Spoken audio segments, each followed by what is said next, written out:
Good evening, ladies and gentlemen. I'm happy to deliver this evening's benediction. On behalf of the Democracy and Culture Foundation, I'm proud to be here this evening, particularly in person. I think for those of you who are witnessing this incredible forum from afar, it probably will be hard for you to imagine how special this moment is, but what I'd like to say to you is something extraordinary has happened here for the people who have had the benefit of being in this moment here in Athens. So personally, I'm sure in speaking on behalf of everyone who has personally been able to attend, I'd like all of you to know, in particular the people of Greece, how grateful we are for your hospitality and your immense generosity. This evening's benediction, I'd like it to be a little bit different than we typically think of benedictions. I'd like us to be reflective of something that goes to the very heart of how we see ourselves as human beings. Much of what we've heard over the past couple of days have been discussions about democracy in the broad context. The idea that we are questioning how we govern ourselves, what kind of society we want to live in. And that is a critical question for us to ask. But what I'd like to pose as a question for us to be a bit more reflective about is, what kind of human being do we choose to be? I understand the ideas of big tech and how we want to harness the good that's possible in its use. I understand when we say with Democracy and Culture Foundation that we have a focus on impact with the goal of achieving two outcomes, two particular results: better governance and citizen engagement. So what I'm asking us to do as we enter this next phase of the work that we're called to do is to be reflective of whether or not we're going to achieve that.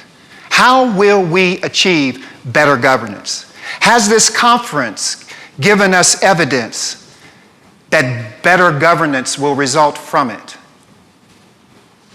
Has it given us evidence that citizen engagement is indeed the benchmark for how we will measure whether or not we have succeeded in our stated goals? This will not be accomplished by government alone, or the idea of really, I think, getting the best minds at the table, the ones that we call the best minds based on the biggest companies and the biggest or grandest titles. This citizen engagement that I'm going to suggest we're going to need is going to require each of us to ask the question of ourselves, whether we're Brad Smith or the person who has helped you get your luggage, bring your luggage into the hotel and be comfortable in your room without any worry of whether or not it would arrive. It doesn't matter what your title, this same question it has to be asked. We have to ask it of ourselves.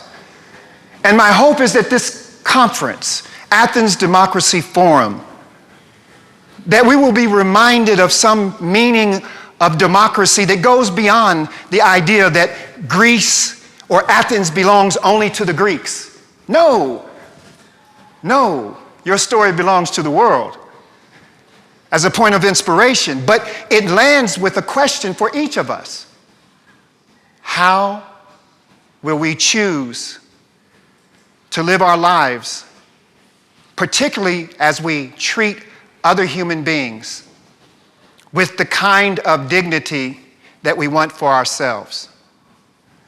Because for me, democracy will be meaningless if we don't answer the question, what kind of human being do we choose to be? Indeed, it's an existential question. It's a question that each of us are pushed to answer because it's not enough to say what kind of society will we live in. We have heard a number of conversations about political figures. We have heard the tensions between one party and another, sectarian ideas. We have heard all kinds of things being discussed, but one of the things that I've been most challenged by while being here is the ideas that we're discussing. I'm looking for and I'm listening for, how do we take the next step?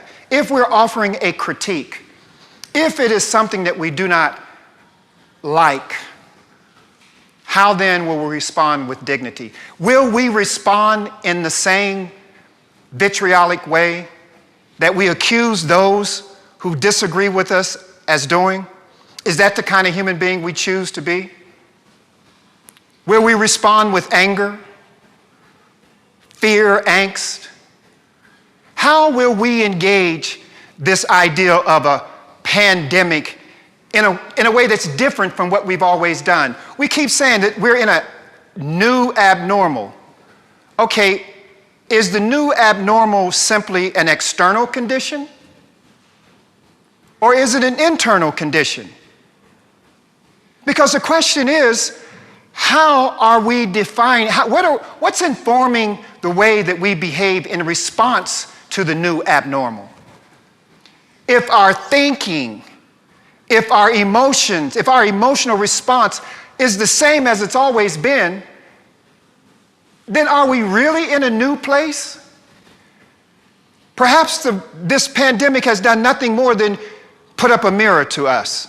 The only analogy that I can put with the pandemic, the COVID-19 lockdown, as a Black American who is deeply concerned with what the meaning of this is for me, and how will I use this historic moment to do something extraordinary.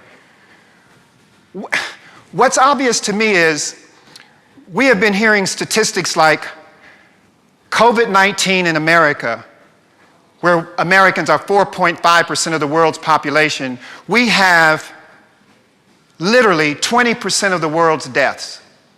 And we have the highest rates of infection.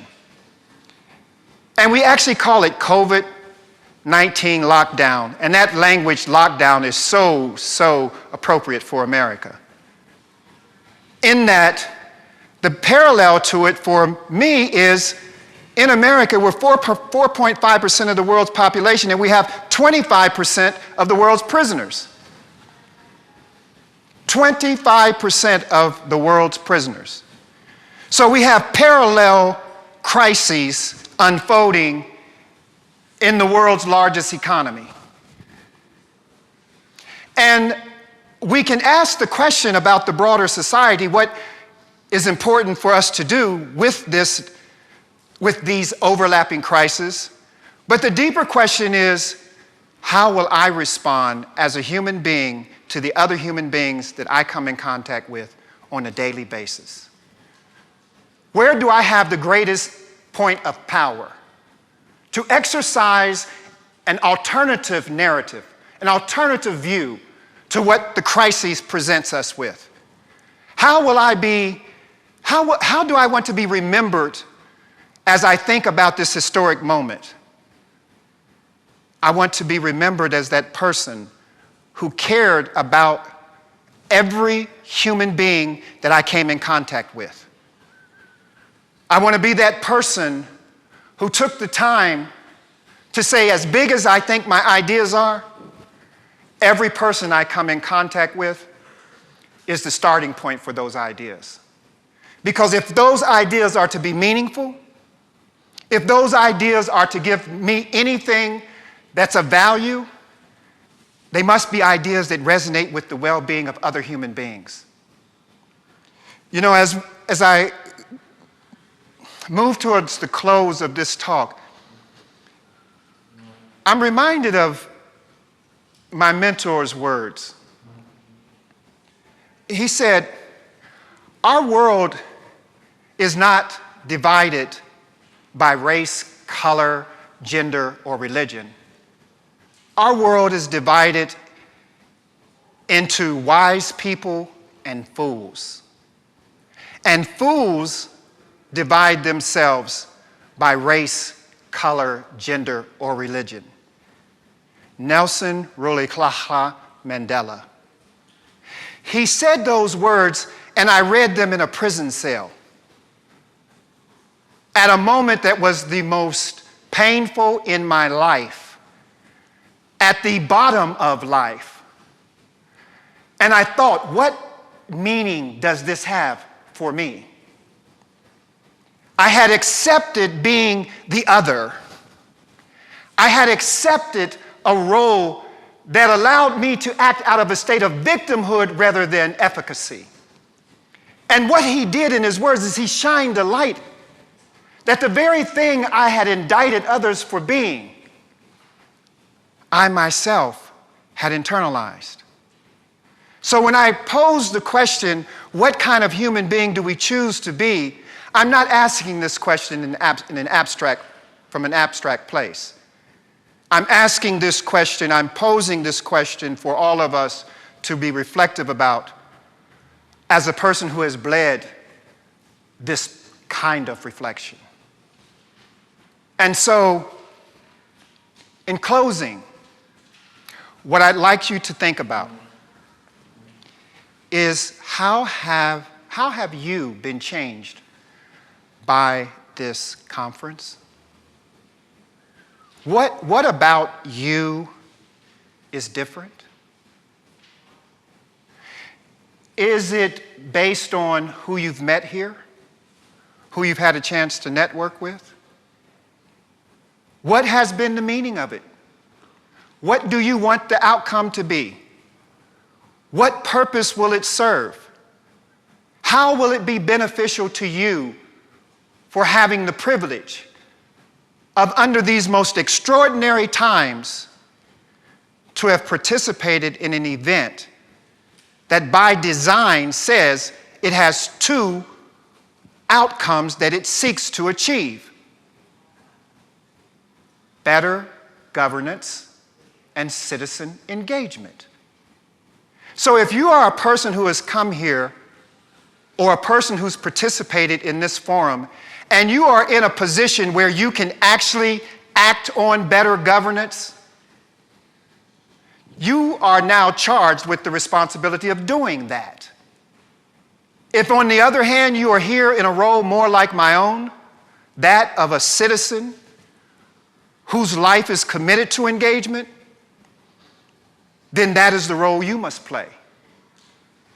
If you're here simply because you only had the benefit of being here because you're just a person, you work here at the hotel, guess what?